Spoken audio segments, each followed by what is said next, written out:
Genetic engineering is a process where scientists take genes from one species and force it into the DNA of other species. Every single independent study conducted on the impact of genetically modified food shows that it damages organs, it causes infertility, it causes immune system failure, it causes holes in the GI tract, it causes multiple organ system failure. The whole concept of genetically modified organisms is throwing a monkey wrench in the life on this planet. What if we could produce more yield on the same amount of land, squeeze more water from a single raindrop, conserve natural resources while caring for the environment?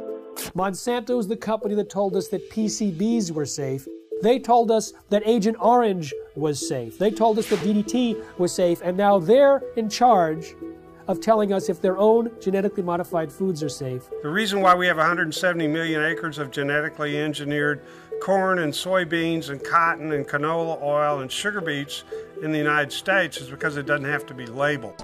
The first genetically modified animal, a salmon, may soon be approved for human consumption. Both these fish are 18 months old, but the larger genetically engineered Aqua Advantage salmon grows twice as fast as the regular salmon. There has not been sufficient animal health testing, human health testing, or environmental impact testing of these new transgenic fish.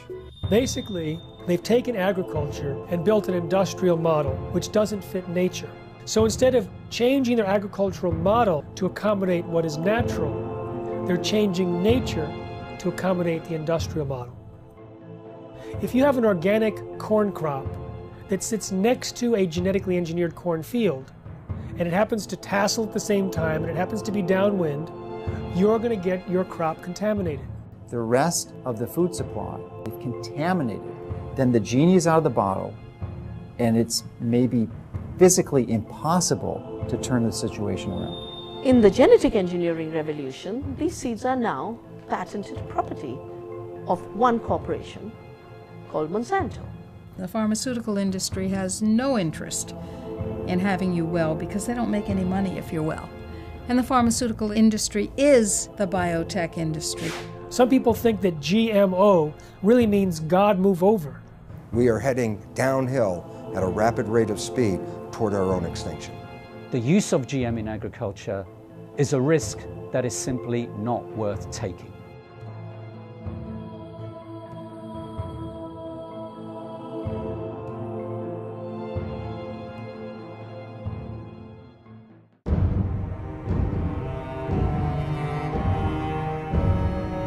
Any scientist that looks into the research or the lack of research on the safety of genetically engineered food comes to the conclusion that these foods should not be on the market. They need another decade or two of research.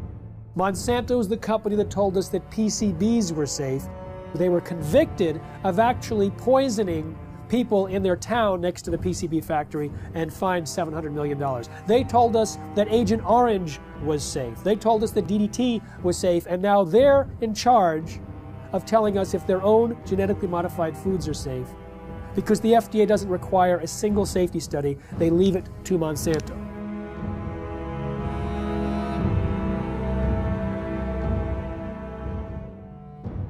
I know Monsanto, as one of the officials of the organization said, we're here to make money. And that's not just Monsanto, that's a lot of food industries. Their job is to make money for the investor.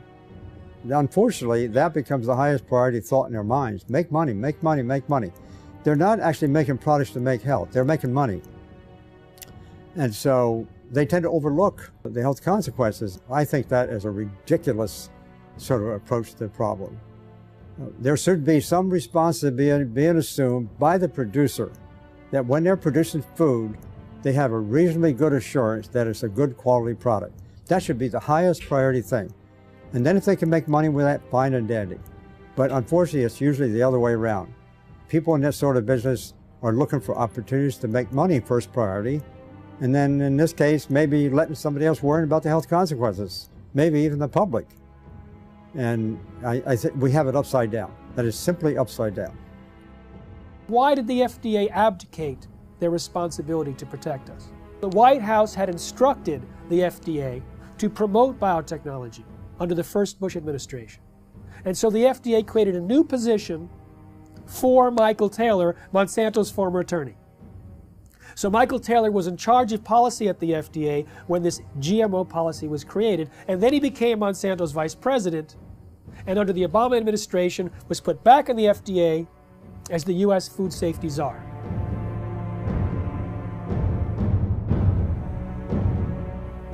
In reality, the overwhelming consensus among the scientists at the FDA were not only that GMOs were different, but that they were inherently dangerous, that they might create allergies, toxins, new diseases, and nutritional problems. They had urged their superiors to require long-term study, and when they saw drafts of the policy coming back to them, they were angry and urged their political appointees to change course. But Michael Taylor and the political appointees ignored the science, ignored the scientists, denied the existence of their concerns, and set forth a policy that allowed GMOs to be put on the market in a way that creates unprecedented risk for human beings and the environment. The FDA is composed of smart people, but they're smart people with a conflict of interest. They're smart people who make their decisions based on what will support their financial needs or their academic needs, not what makes scientific sense. What you can do with GMOs is basically engineer food in ways that make it most profitable from the company's perspective. But from the company's perspective, whatever negative aspects of that might exist are simply irrelevant. And more than being irrelevant, the company is motivated to try to suppress knowledge about those negative aspects. The company is motivated to try to suppress government attempts to regulate in relation to those negative aspects. The company is motivated to try to infiltrate government and lobby government. I mean, when you look at the Clinton administration, Bush Sr., Bush Jr., and Obama, you look at various high-ranking positions in the administrations of all of those presidents, you find people who have worked for Monsanto. Most people don't realize that Monsanto has been around for about a century. They've acquired lots of resources, and they are very clever and sophisticated. They know how the game works. They understand lobbying. They understand bribery. They have been effective at essentially stacking the political structure, the federal regulatory agencies in their favor, to the point that it's almost physically impossible to pass any type of federal regulations or legislation, because the people who make those choices have been in the revolving door of Monsanto. They either previously worked for them or they're paid consultants for them. The governments now, wherever they are dependent on corporations. Who are these governments? Who are these companies? Corporations. Telling people what to do, what to eat, what to feed their children. We are people, we're the children of God. We have constitutions, we have our constitutional rights to eat and feed our families that nature produces. They say, no, we don't have that right. In fact, we're going to force that on you. It's the FDA and the USDA who helped lead the charge for these new food safety bills. There's nothing in those bills to protect you. It's there to protect the genetic engineering industry. And unfortunately, if we don't stop this, you won't see organic farmers. The laws in the bills currently are so strict, so arbitrary, that if you are a small organic farmer, you can't meet their requirements for safety. As a result, you'll go out of business. Not a single human being on earth gets up and says, boy, I can't wait to go to the supermarket and buy a GMO food. And why is that? That's because after 30 years and hundreds of billions of dollars of public and private investment, they haven't been able to come up with one thing in this food that actually helps the consumer. No better taste, no lower price, no more nutrition, nothing, zip, zero, nada. 85% of all the genetically engineered crops in this country and around the world are designed so you can soak them with weed killers, toxic herbicides. And who are the big companies that do this? Come on, you know who they are. Monsanto, anybody, what? Who else? DuPont, Dow Chemical, Syngenta, Bayer. What kind of companies are these? Chemical companies. As the chemical seed package has spread, and now with genetically engineered seed that originally was free in India because it belonged to the farmers, or was low cost because it was released from the public sector universities that did seed breeding. In the genetic engineering revolution, these seeds are now patented property of one corporation called Monsanto. They take genetic material, either DNA or RNA, and insert it using very sophisticated techniques and create an artificial life form, a transgenic species that is impossible to reproduce in nature because the reproductive organs don't match. And as a result, once this form is created, here's the danger. It can cross-pollinate, it can contaminate the traditional crops. Percy Schmeiser was a farmer in Canada who was contaminated by Monsanto's genetically modified seed.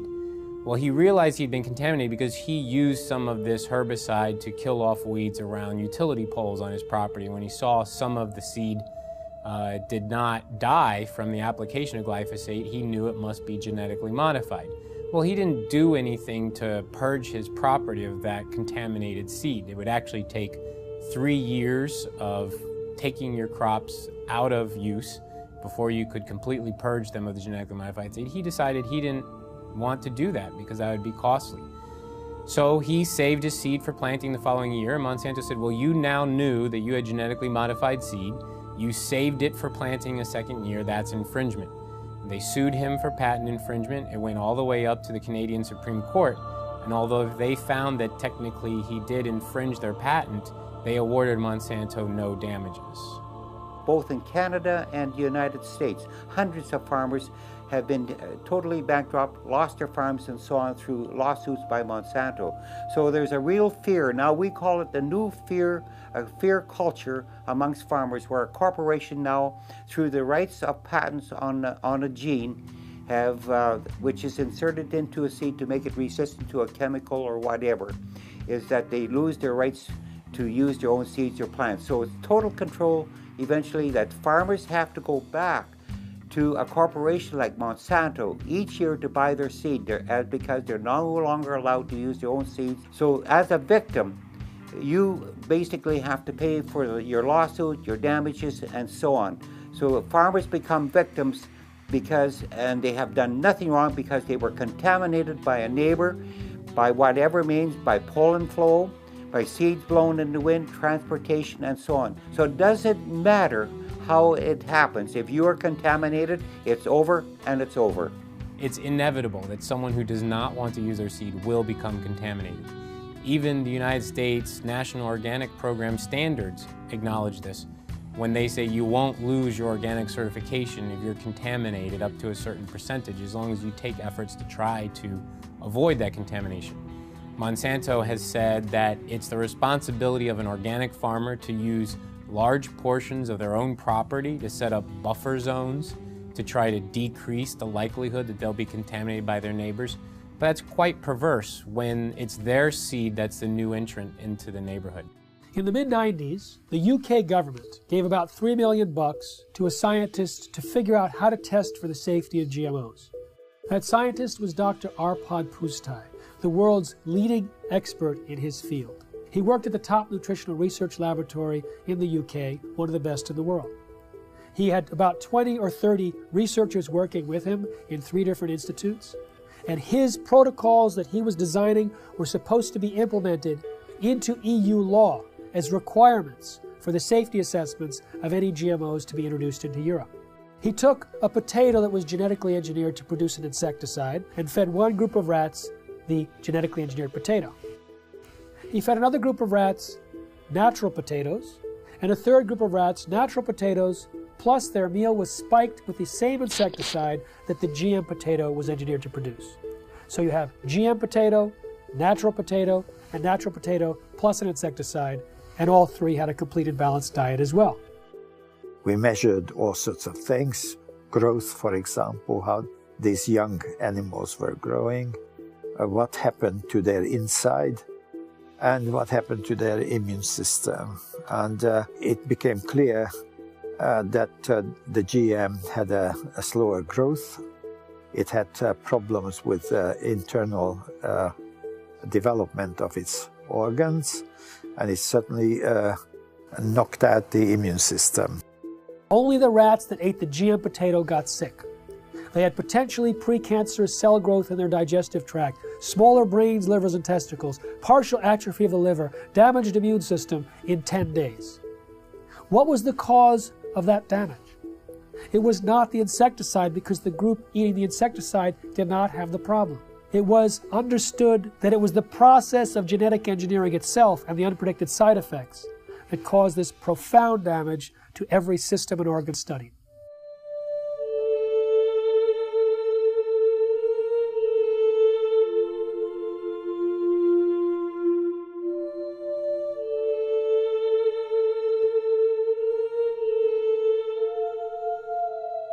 He shared his concerns about GMOs and was a hero for about 2 days at his prestigious institute. The press was going wild. Here was a main scientist who was saying that we should not treat the people as guinea pigs, and that he personally wouldn't eat GMOs from what he understood. The director of his institute received 2 phone calls from the UK Prime Minister's office. The next day, Dr. Arpad Pustai was fired from his job after 35 years, silenced with threats of a lawsuit. His team was disbanded. They never implemented the protocols. Instead, a campaign was launched to destroy his reputation in order to promote and protect the reputation of biotechnology. We do have all the methods available for testing the safety of GM crops. It will be unforgiven by humanity.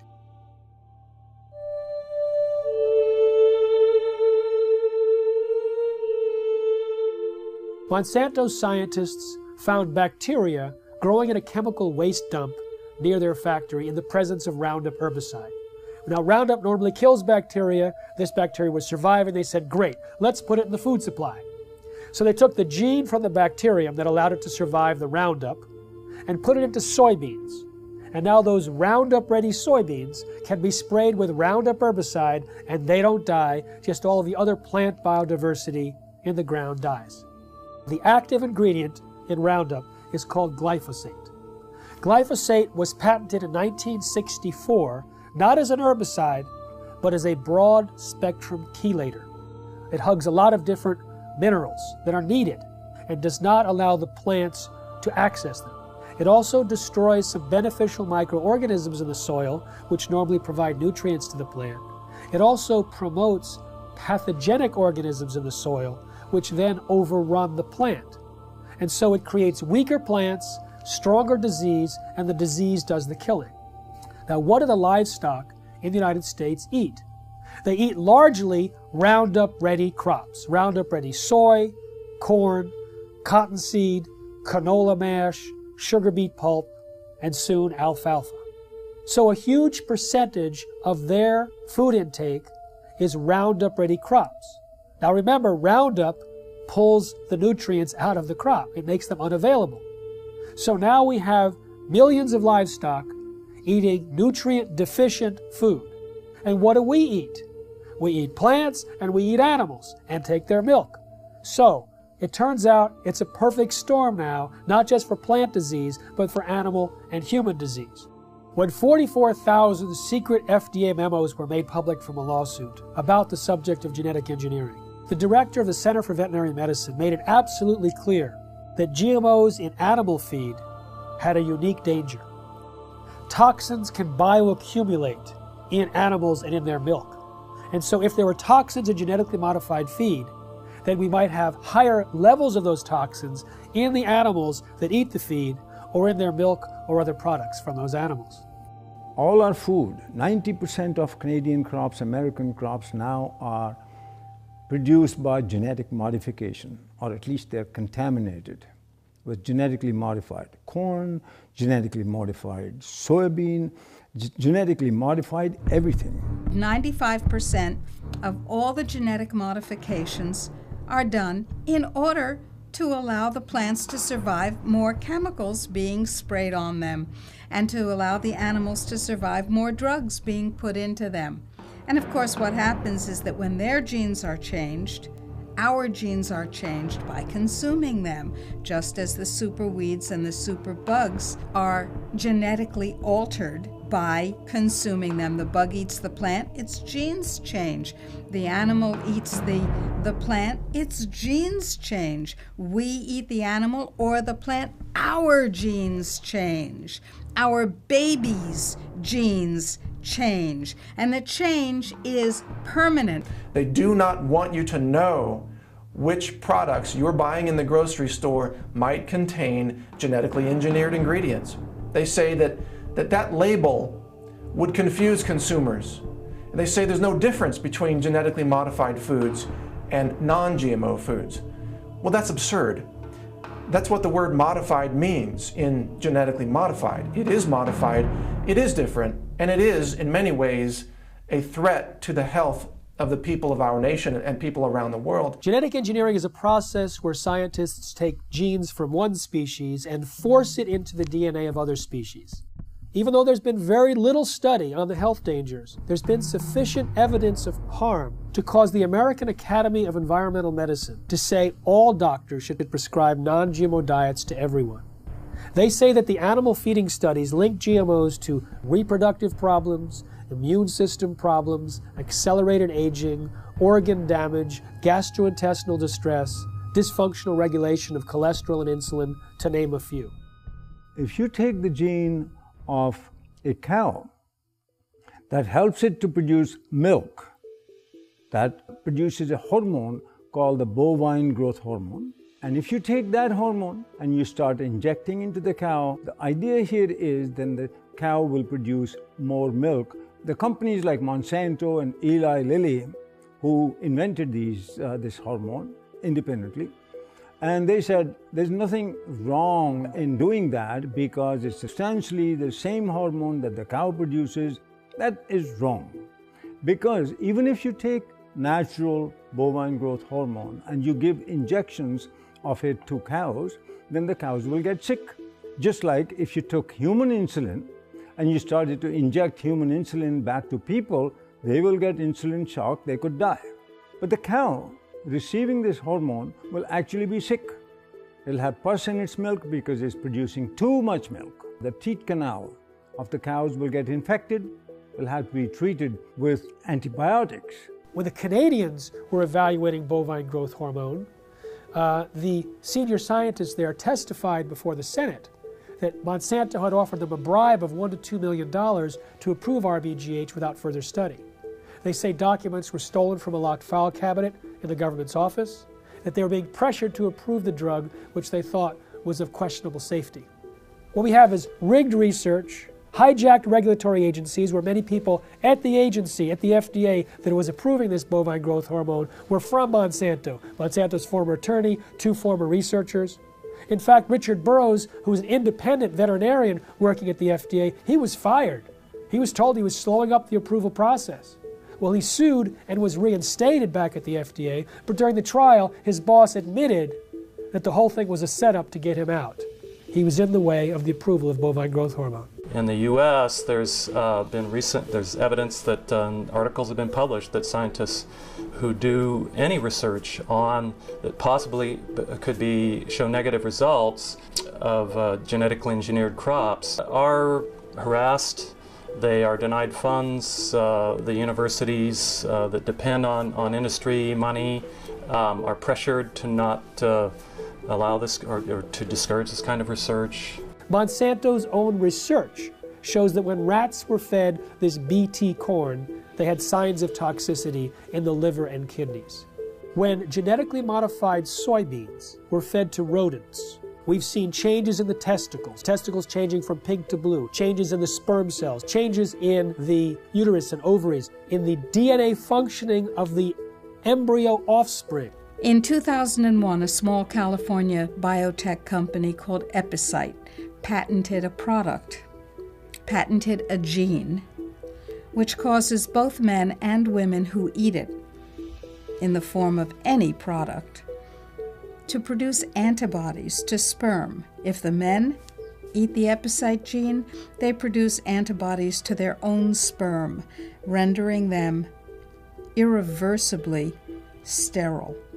If women eat the Epicite gene, when they have intercourse, their bodies produce antibodies to the sperm that has been deposited, and they become infertile through the destruction of the sperm. Now, DuPont and Monsanto formed a joint venture, purchased the Epicite firm, and, quote, commercialized the Epicite gene.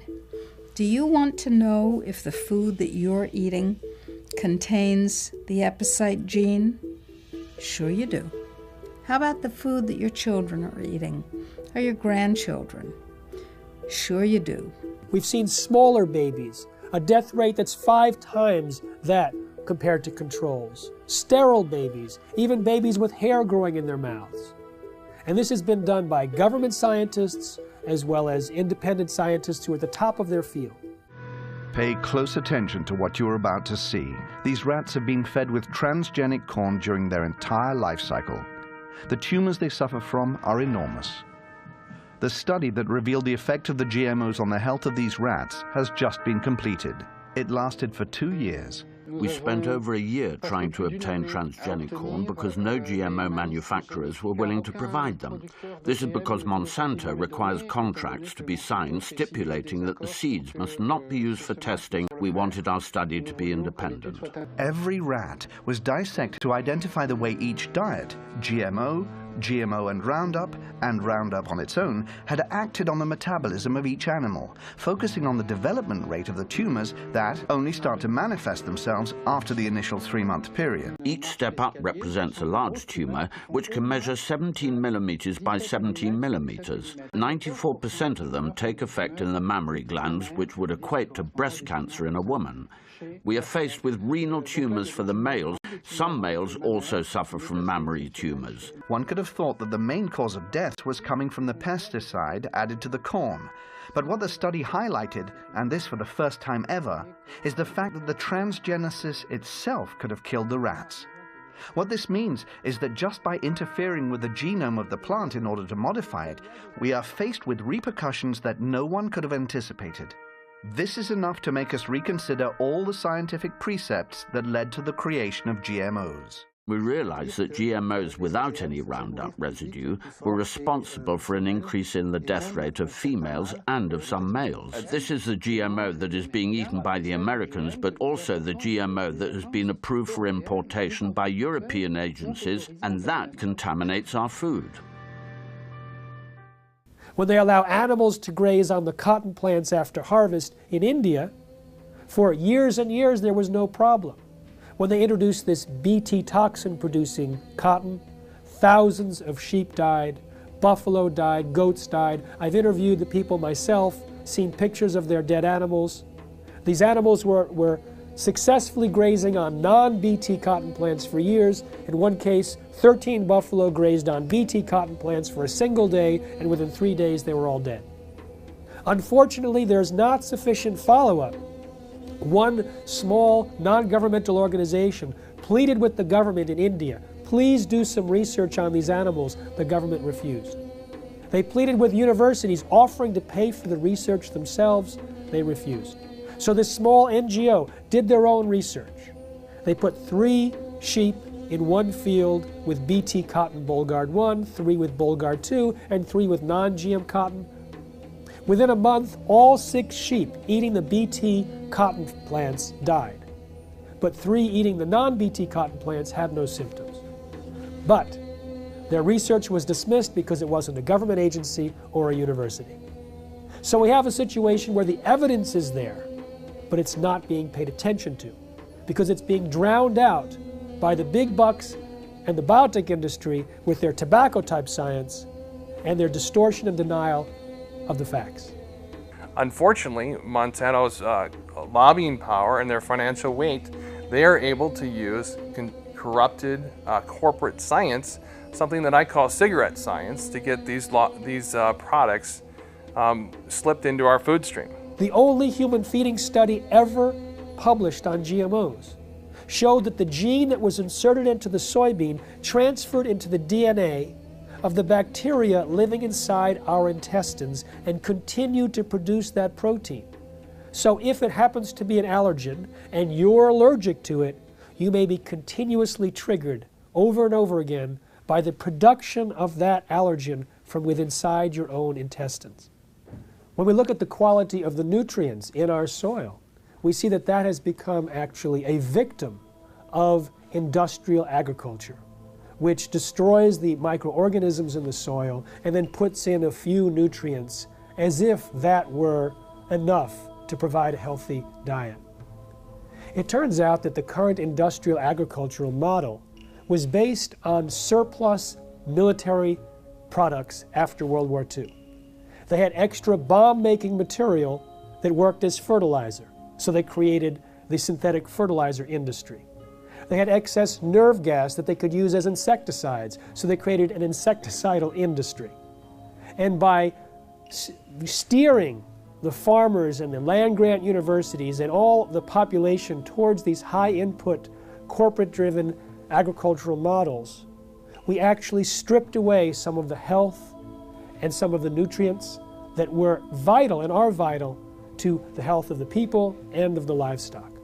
The plant's ability to absorb nutrients out of the soil is restricted with GMO seeds and plants. And that's why the nutritional value is going down. And that has become a very big concern.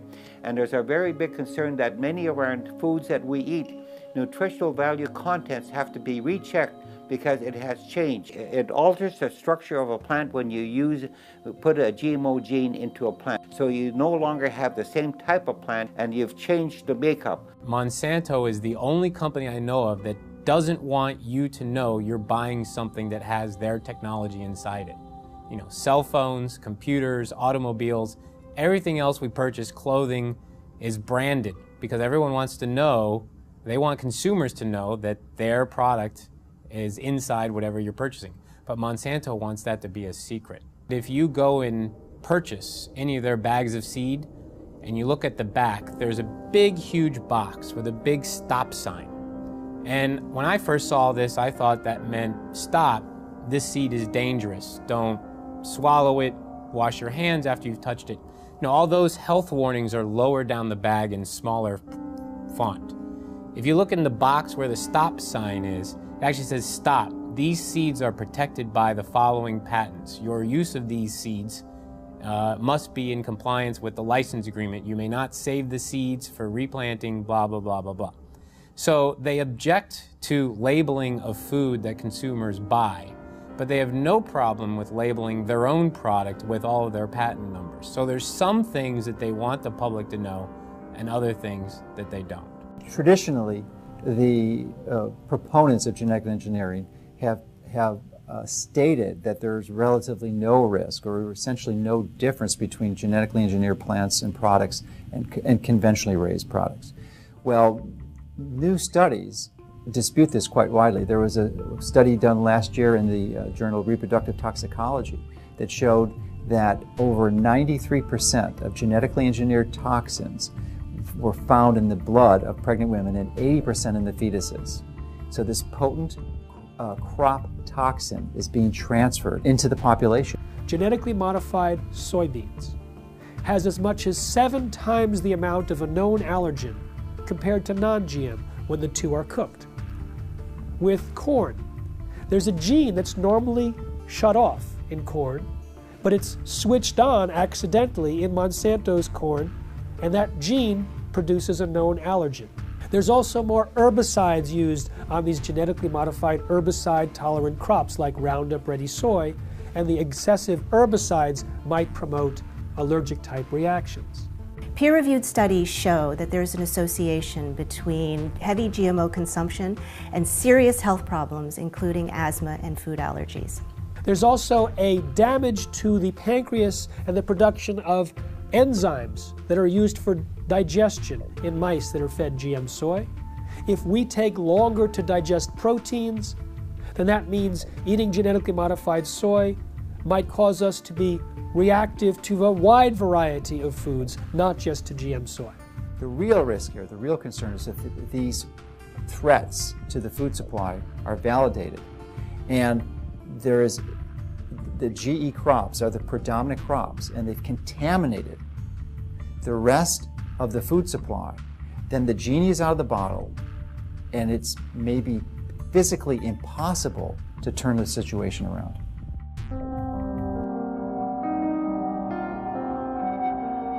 There has been no long-term research on the concept or consequences of what this genetic modification does, not just to us, but to the environment. And right now, from all the research that's showing up, it says this has a very negative and profound effect on destroying the environment in which we live. So therefore, I find it senseless that the government would support and condone genetically modified foods without even having the basic research to understand the liabilities involved in creating these monster organisms and putting them into our world. The conversation in Europe and in countries in South America and in Asia is much more sophisticated in terms of its understanding of science, the importance of independent peer-reviewed science that isn't contaminated or corrupted by corporate influence. Here in the United States, you know, the birthplace, the bedrock of the free market system and democracy, we are having our rights corrupted by corporate influence. The major impact that Monsanto has, their ability to get their products approved with minimal scientific oversight and minimal review of these products for human health testing, is really an abomination. The entire scientific foundation underneath genetically modified organisms is false, because organisms are not genetically determined. And when we understand that, we recognize that the only way to create crops that will benefit humanity is to understand nature herself and learn to live in harmony with it. And this is a completely different approach than humans have had for the last couple hundred years, where we always thought, oh, humans' job was to control and dominate nature. In that process, we are now leading the world into the 6th mass extinction of life on this planet. 5 times in the history of this planet, life essentially got wiped out and started all over again. The 5 previous mass extinctions are attributed to things like comets or asteroids hitting the Earth and destroying the environment. We are now deep into the 6th mass extinction of life on this planet. We are losing species of organisms faster than even in the previous 5 mass extinctions. But the source of the problem is much closer to home than a comet or an asteroid. Science has recognized that it's human behavior that is undermining the web of life. Rather than trying to control nature, our mission is actually how to learn to live in harmony with nature. The FDA, which treats the American people as slaves, knows that if people knew the truth about how healing their foods can be and how dangerous the processed foods really are with all their chemical contaminants and their genetic modification, if people knew the truth, they would demand food freedom. They would demand access to healing herbal therapies and healing dietary supplements.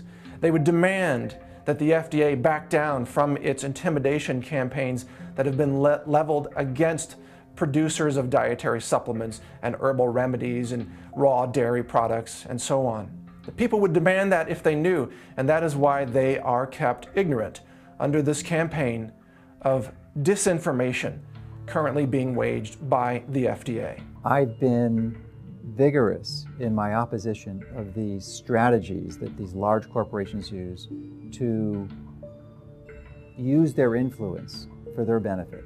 And as a result of my positions, I'm frequently criticized by their own local networks, the skeptic networks and such. And they're also their ability, because they are so politically connected, to use the federal regulatory agencies to come after me personally, to file claims against or statements against my company, and also to criticize me such that it can be viewed in most of the traditional media to skew the information, the truth of what we're saying. They twist the tables. It looks like we're the bad guys when actually nothing could be further from the truth. We're just seeking to help people understand what the true reality here is, and give them the tools to make that distinction and give them the right to know. In the early 2000s, Monsanto and the biotech industry vilified a scientist for his linking of Bt corn to a decrease in monarch populations.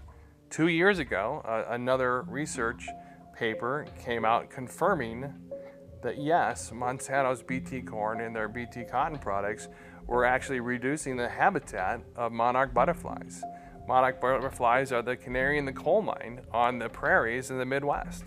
Of the major impacts, the negative environmental impacts that these products are having. The large-scale cultivation of GMO crops can harm biodiversity in a number of different ways. One is that in the case where the crop is engineered to be tolerant to a herbicide, such as Roundup or glufosinate, then the application of high doses of these weed killers destroys the weeds upon which other organisms normally would be consuming. So the insect population is reduced, and then there isn't the insect population upon which the birds are also consuming. So there could be a knock-on effect on the biodiversity within the fields where herbicide-tolerant crops are being grown. And indeed, large-scale field trials sponsored by the UK government several years ago now did indeed find that in fields that were growing herbicide-tolerant sugar beet and canola, that the biodiversity in these fields was markedly reduced. There's a lot of information now on bee colony collapse, and it's now linked to certain of the chemicals that are sold by certain of the major companies. So there's a lot of concern now about the bees dying, because now we'll lose a major insect that pollinates our plants, and so that also has become a big concern. But it's all related. It all goes back to the massive increase of new types of more powerful chemicals, more toxic chemicals than we ever had before. And that's why we have many of our beneficial insects are being killed by these new types of chemicals. GM carries novel health and environmental risks, which we are now beginning to measure, both in terms of environmental impact and also outcomes in feeding trials, controlled feeding trials in animals. Then I feel that the use of GM in agriculture is a risk that is simply not worth taking. GM doesn't address root causes of problems in agriculture. At best, it is a symptomatic cover-up. No genetically modified crop can grow unless it's attached to some kind of a pesticide. Those pesticides, more and more, are in these plants. They may have killed the weeds, they may have killed the insects, but the product is still on the plants. And if it's washed off, then it's in the water, it gets into the lakes, it gets into the oceans, it's everywhere.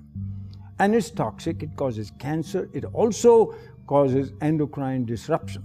That's a technical term for change of hormones. They don't even want to label that this is genetically modified. The milk is genetically modified, or the crop is genetically modified. They say, if we label that, we won't be able to sell it because people won't buy it. Of course, people won't buy it because people don't want it. We have thousands of different varieties of any given food crop you can mention. And by simply dipping in to this already existing reservoir of varieties of crops, resurrecting old crop varieties which have been displaced, could readily meet our food needs without having to resort to the risky procedures associated with GM. What is an herbicide-resistant crop It's a crop that you can spray the hell out of it with a toxic chemical and it won't die. It kills everything except that particular crop.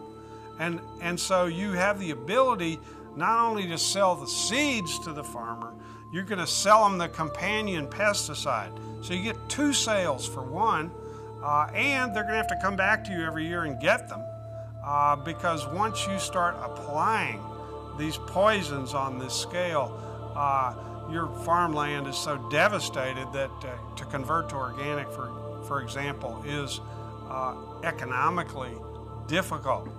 The most comprehensive analysis of GMOs shows that they actually reduce yield. But sustainable technologies, they can increase yield by an average of 79%. What BT corn does and BT soy does and what Roundup Ready does is it decreases labor. It's labor saving, as if we need less farmers in this country. And we have a limited planet. So more people farming is the key to higher yields, not chemicals. GMOs are stealing the money away from these more appropriate technologies. We have more food per person than any time in human history. We have enough food grown to feed 11.3 billion people. What we don't have is the ability for people to access that food, and so it's not a silver bullet of increased yield that the biotech industry tries to sell us. The ISTAD report proved that organic and sustainable agriculture had the same and higher yields than conventional, chemical-intensive, genetically engineered crops. These herbicides are actually having a major impact in killing the beneficial soil microorganisms in the soil, which actually not only add to the yield gains, but also the nutritional value of these plants. Cotton production has increased in this country because of acreage, not because of the BT technology. Rice and wheat production increased in India because of irrigation acreage. Land and water account for it, not the seed and the chemicals. In fact, the seed and chemicals have created a scarcity.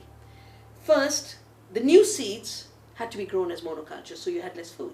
Today, we are importing pulses from Canada, from the United States. Very vital to a vegetarian diet. We're not growing pulses because our monocultures have no place for pulses. Pulses give you free protein. Pulses give you free nitrogen fixing. All of that was wiped out. Oilseeds, farm trees, agroforestry. The water use of this so-called Green Revolution was 10 times more compared to equivalent farming systems. One huge problem with the GMOs is that they have completely blown out conventional breeding in our land-grant colleges. And we only in this country have 10% of the vegetable seeds that were available to our forebears 100 years ago.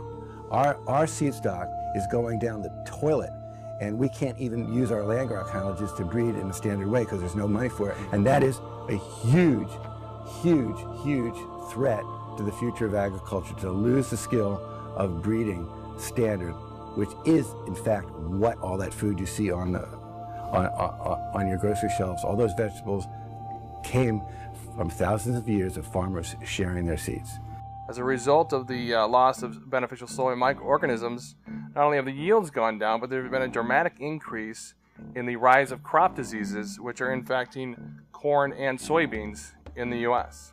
We're sacrificing, our soil just because it's an easier way to farm, and trying to convince ourselves it's more economical, but it's not.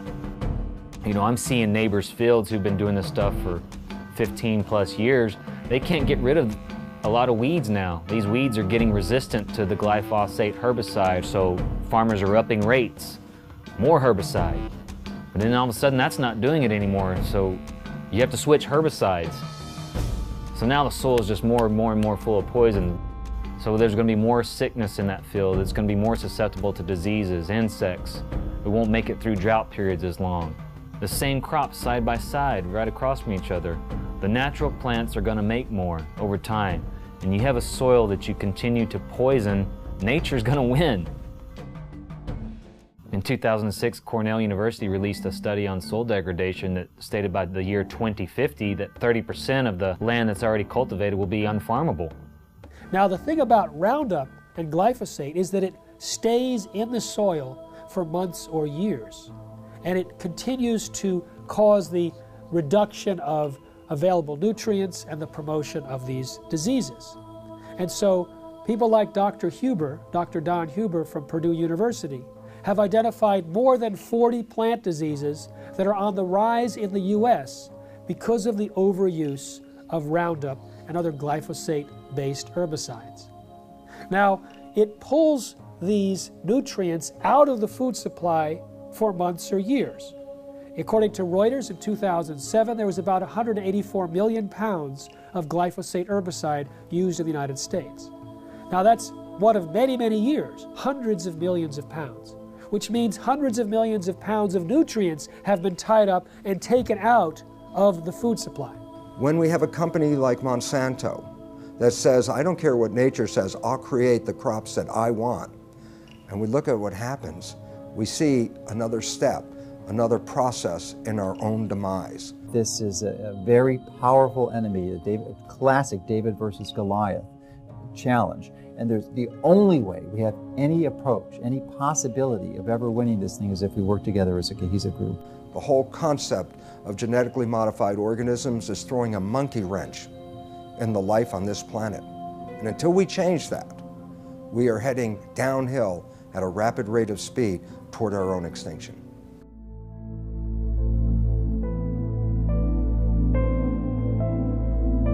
Genetically modified organisms are living beings where genetics or DNA of one species is taken out and transported artificially into another organism, and in other words, some sort of genetic manipulation, genetic engineering has occurred. Nature, God if you like, does not permit that. You cannot take the gene of a bacteria and put it into a pig or a people or anything like that, or vice versa.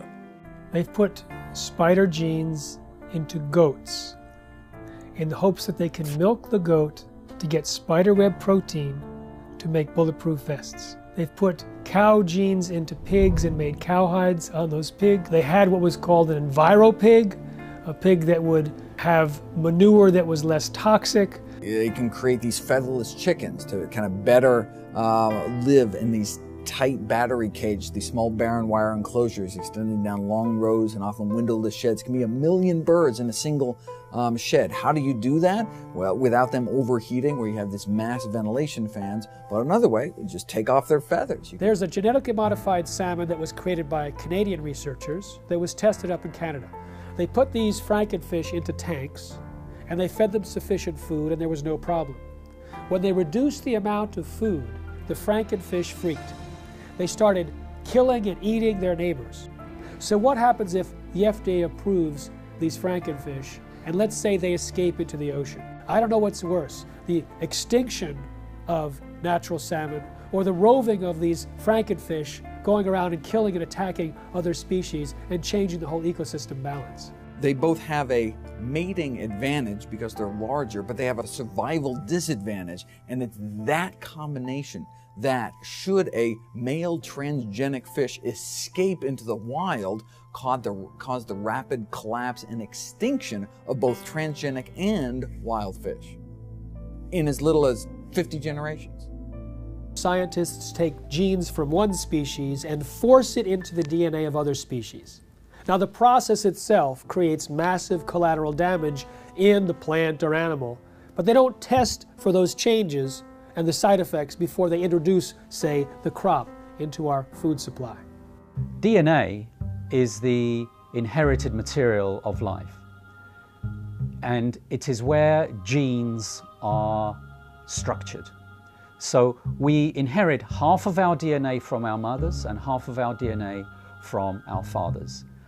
And within the DNA are the genes that encode for all the structures of the body. So the DNA is like a blueprint. Just like an architect has a blueprint for a building, the DNA is the blueprint for all the structures of the body. So when a gene is switched on to function, the information within that gene is being used to manufacture a protein. And that protein is then builds the structure of the body, and then proteins in the form of enzymes carry out all of the chemical reactions of the body that constitute the living organism. When the GM gene is introduced into the plant, the genetic engineer has no control over where the GM gene integrates or splices into the DNA of the plant. And the effect of this is that the GM transformation process as a whole actually is very disruptive on the DNA structure and function of the organism. As a result, very unpredictable and potentially hazardous outcomes. Because if you disturb the balance of gene function, remember the gene function is controlling the structure and the biochemistry of the organism. If you disrupt the balance of gene function, you disrupt the biochemistry. And if you disrupt the biochemistry, you run the risks of creating novel toxins, novel allergies, as well as a disturbance to nutritional value. These types of outcomes resulting from the disruptive effect of the GM transformation process have been observed, are observable, and they're genuine. With our understanding of epigenetics, the new science of how environmental signals control our genes, we're introduced into the chemistry of where do the signals come from that select the genes and modify our genetic activity. Well, we used to say everything was due to the genes, but now we find there's a class of molecules called microRNA. They're very small RNA molecules, and they're found in all the cells. And these microRNA molecules are molecules that adjust the reading of our genes. And well, a new understanding has been found about the microRNA molecules. And when we eat food, the microRNA from the food is picked up by the digestive system and not broken down.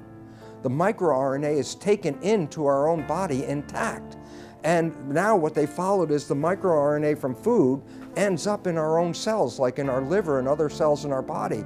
And these microRNAs still have the same function. They change our genetics and they change our readout of our genome. And the significance is profound. It says when you eat genetically modified foods, we are eating a new class of microRNAs that have never really been in the world before. And yet, these microRNAs are picked up by our biology and adjust our own genetics. So, in a sense, the old story, we are what we eat, actually now has a biochemical foundation. And then all of a sudden it says, if that's true, then why would you risk your life eating a genetically modified food containing microRNAs that can totally distort our own biology and cause great problems in our lives? The process of genetic modification is a completely irreversible process. Once it has been carried out, it affects the reproductive cells of the organism. So any effect you have, for good or for bad, is then passed down through the subsequent generations of that particular organism. And that's true for plants and animals. Indeed, for any genetically modified organism. And this now has to be understood because when we eat genetically modified foods, not only does it affect our own cells like that, but we also know that the bacteria in our gut that are required for our survival, we need these bacteria. The bacteria also pick up the genetic engineered genes. And we modified the gut bacteria. And you say, well, why is that relevant? Well, not only do we need the gut bacteria for our survival, but the gut bacteria change our genetics.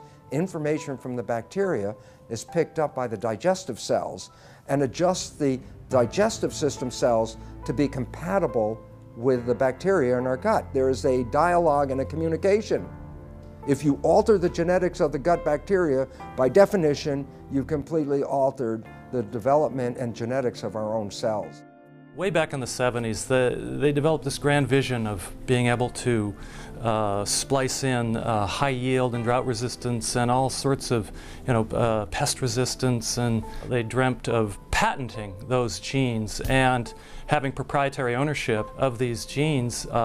And during the 80s, that indeed came about from a number of court decisions. They believed they could make billions of dollars from these proprietary gene transfers to make food do certain things or crops do certain things. When the evidence came out that there were fundamental flaws in the genetics, they just did not want to know. They didn't want to do the research into these issues of food safety. and they went ahead with their development, yet they weren't doing the basic research. You see, GMOs are the product of an infant science. And now we are feeding that product to the entire population.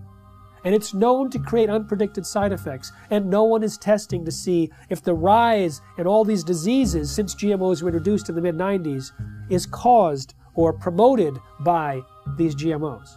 If Monsanto's patent on a gene, if that patented gene gets into any, and I'll use the term, higher life form. So what does that mean?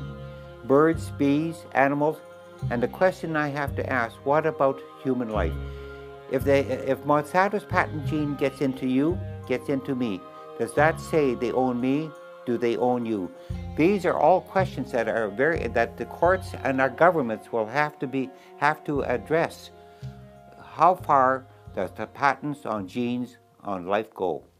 There have been over 140 lawsuits filed by Monsanto against farmers, including against those farmers who wanted nothing to do with Monsanto's genetically modified seed. When you ask Monsanto whether genetically modified seed is natural, they have two answers, yes and no. And it depends on which side of Washington, D.C. they're talking. If they're at the FDA or the USDA, they say genetically modified seed is absolutely no different than natural food. It doesn't need to be tested, doesn't need to be labeled. The public doesn't need to know if their food's been genetically modified because it's no different. Then when they're on the other side of Washington, D.C. at the patent office, and the patent office is saying, well, you don't deserve a patent because your seed is no different than natural food. They say, oh no, it's not. It's completely different. We've invented something brand new. It's radically different, and it's so inventive we deserve not just one patent, we deserve entire portfolios of dozens and dozens of patents. Because the United States was the only country in the world, still is, that allowed genetically modified organisms or any organisms to be patented. Up until then, living organisms or their products could not be patented. So the patent for insulin, genetically modified insulin produced in the E. coli bacteria, was given to Eli Lilly. Monsanto got it for RBGH, the bovine growth hormone. I have a book called Corrupt to the Core. In that book, I describe, by quoting from a published speech by a Monsanto executive, saying how they're going to control the whole world. Not just by genetic modification, but they're going to take charge of the whole world by influencing the White House, the Whitehall, the French Parliament, and Canadian Parliament, and the Japanese Parliament. This is published information. How they're going to control the whole world.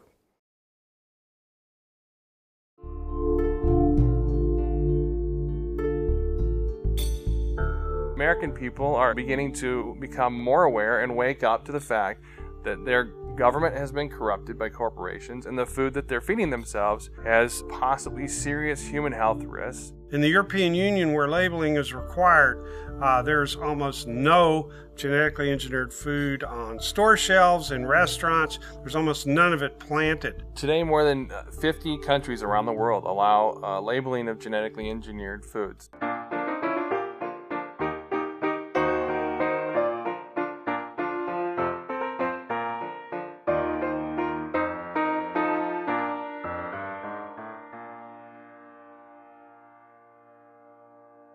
The FDA has received over 1 million comments from citizens demanding labeling of GMOs. 90% of Americans agree. So why no labeling? I'll give you one reason. The influence and the corruption of the political process by Monsanto. If you have an organic corn crop that sits next to a genetically engineered corn field, and it happens to tassel at the same time, and it happens to be downwind, you're going to get your crop contaminated. In fact, even the seed stocks are becoming contaminated. I should have the right to be a conventional farmer. You should have the right to be an organic farmer if you're right.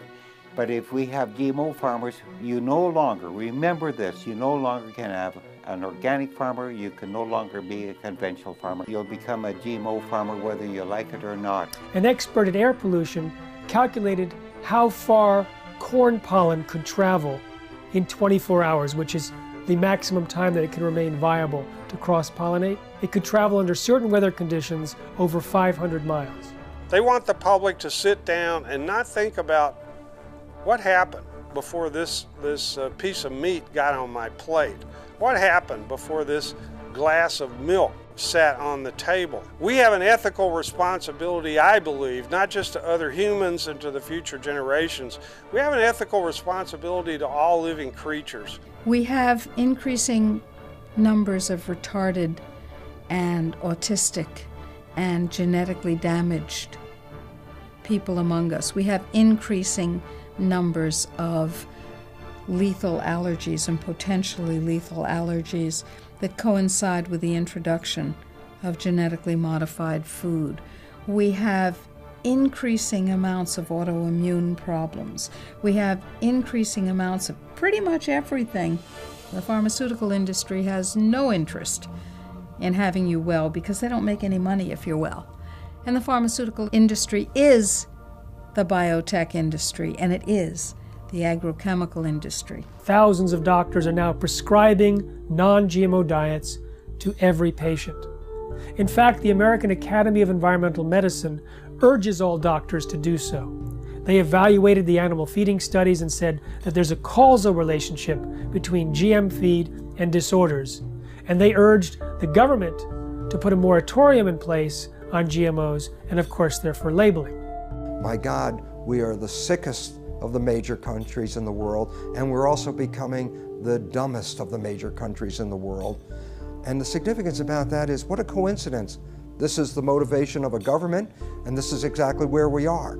A country like the United States has 20% of its GDP spent on healthcare costs, on trying to cure chronic disease. We're giving vaccines in children. We're giving all these other drugs, bad food, pesticides, hormones, everything getting into the system in animals and people. This is going to drive countries bankrupt. We're talking about people whose lives are either terminated through preventable diseases which were not prevented, through the toxification of their bodies by toxic food. Total population of the world is about 7 billion now. They're saying by 2050, the population will grow to approximately 9 billion. And these companies and the governments all over the world are saying the amount of food in the world will have to be increased to twice the amount. The biotech industry is promising to feed the world with crops that will have higher yields, even though it's not the amount of food right now that's the critical issue, it's access to the food. And access to the food is largely an economic issue. There's no shortage of food. This is purely due to corruption, because corrupt people in power won't let poor people have their share. Now, since GMOs were introduced, there has been a dramatic increase in infertility in the United States. But there's significant evidence both in laboratory animal feeding studies as well as livestock experience to point a finger at Roundup-ready crops as a potential cause. The newest information of a study just published a week ago shows that these toxins in the food have actually been associated with an increased intensity of obesity, and this is found in salmon and rats. And there are other suggestions that they produce long-term imbalances in fertility rates, in hormonal levels, and immune function, and the ability to digest foods. Big agricultural and chemical companies don't want to label GMOs. What these corporations say is that labeling GMOs will increase our food bills. What I say is if they're so concerned about our bills, then they need to focus on a bigger price tag, and that's our healthcare costs. And we're not just talking about the cost of medications here. How about the cost of missed work and lost productivity when parents have to rush their child to the emergency room or to a doctor's office? And for the children, how about the missed school and summer camp?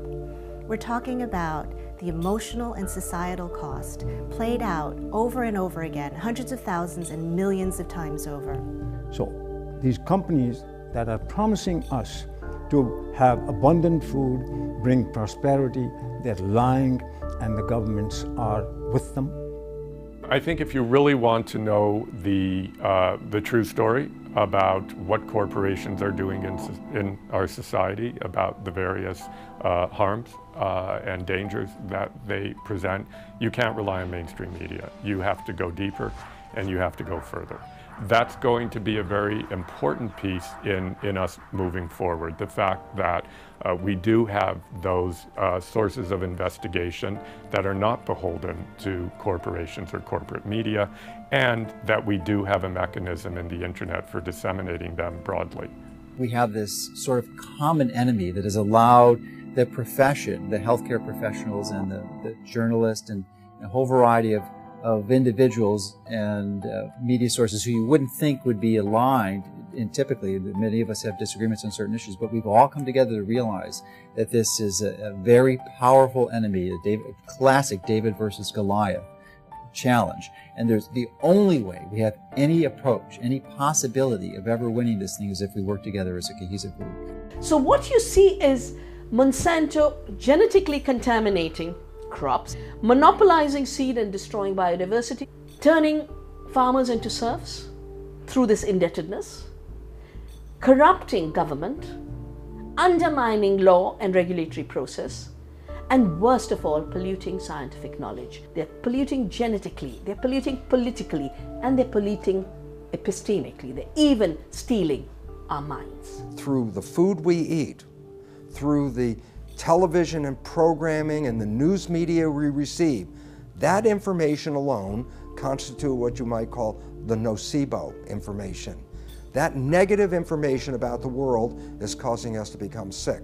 The food we eat exacerbates that same problem. We are living in a situation where we must take back our own power. They can surround the Congress, they can surround the congressional offices back in their district, they can surround the Monsantos and the city groups. And that's what they got to realize, that that's the first stage, because people showing up and massing together with agendas and with good artwork and signs and music scares the hell out of these politicians and their corporate masters.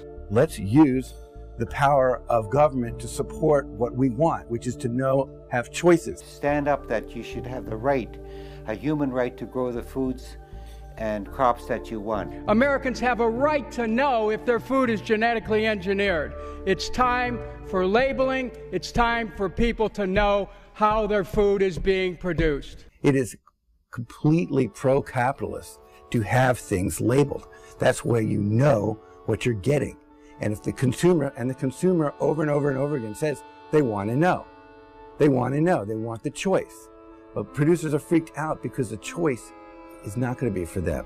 We have to start now and not let more contamination exist and more danger to human health and the environment to the massive use of chemicals. So by stopping GMOs and eradicating GMOs, you'd also then stop less chemical use and more danger to the environment. And all of us are very concerned about human health and the environment.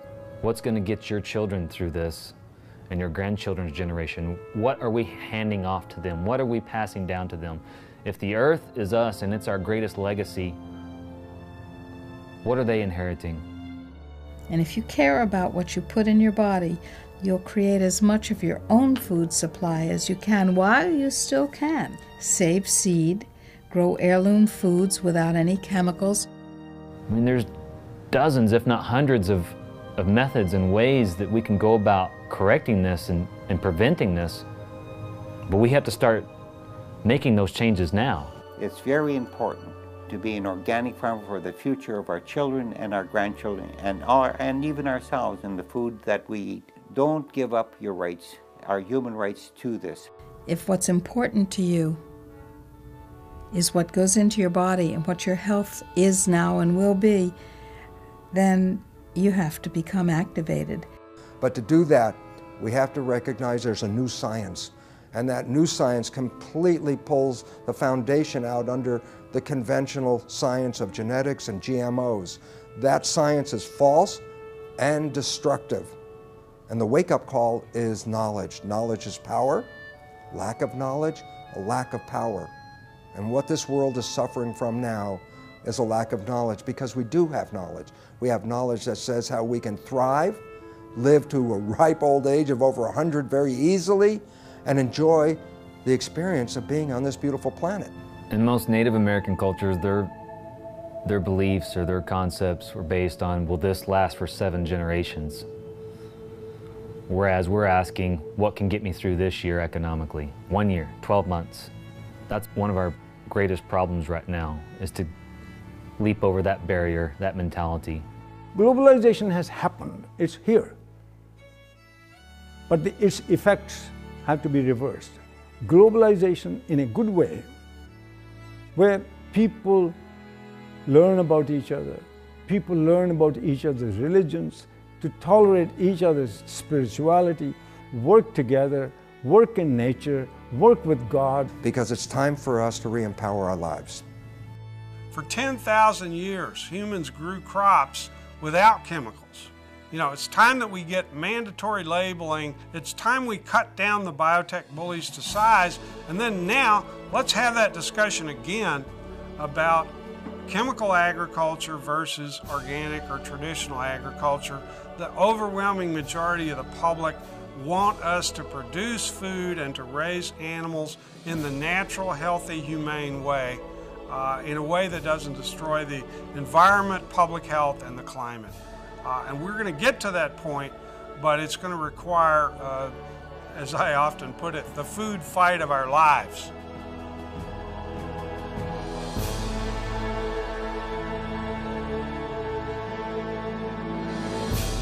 I'm looking at the food that's in the grocery store. They say it's safe, everybody eat more. On second thought, I don't really know if it's made with those GMOs. So I'm looking for the non-GMO label. Before I bring it home, I'll put it on the table. I wanna know if it's verified, so I don't harm myself with genetically modified. They don't want you to know. Poison they grow. Profits they show. From those GMOs. Seeds that they sow. Gonna hurt us, we know. Told them to go. Say GMO, no. Hey, look. I don't want to eat poison. I don't want gene mutations at my dinner reservations. It's a food abomination. What they're doing to this fast food nation. They take artificial gene combinations, inject them in seed variations so they can grow their frankenfood imitations while the side effects cause medical patients. Keep the profits alive while they're spraying on the food with name brand herbicides. And all the while they're spreading their lies. Monsanto destroy a farmer's lives. And the FDA just keeps it all going, saying it's safe even though they all know it's just poison, stealing away your life. And that's what you eat, genetically modified. They don't want you to know. Poison they grow. Profits they show. GMO? No. Seeds that they sow. Gonna hurt us, we know. Told them to go. Say GMO, no.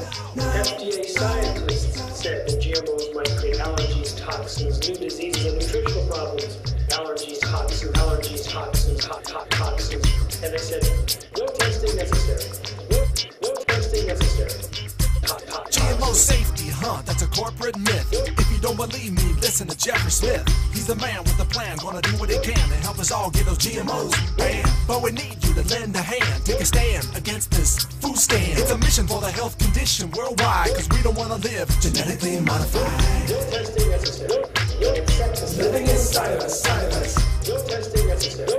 No insecticides. Living inside us. Don't eat food unless you know what's in it. Don't believe the propaganda, the press will spin it. Affects everybody, we all up in it. Stand up to Monsanto, tell him, oh no you didn't. Reject Franken foods in the store. Demand honest labels so we can be informed. We have a natural right to know what we buying. Just say no to GMO before our farms start dying. Just say no to GMO. These corporate crooks are lying.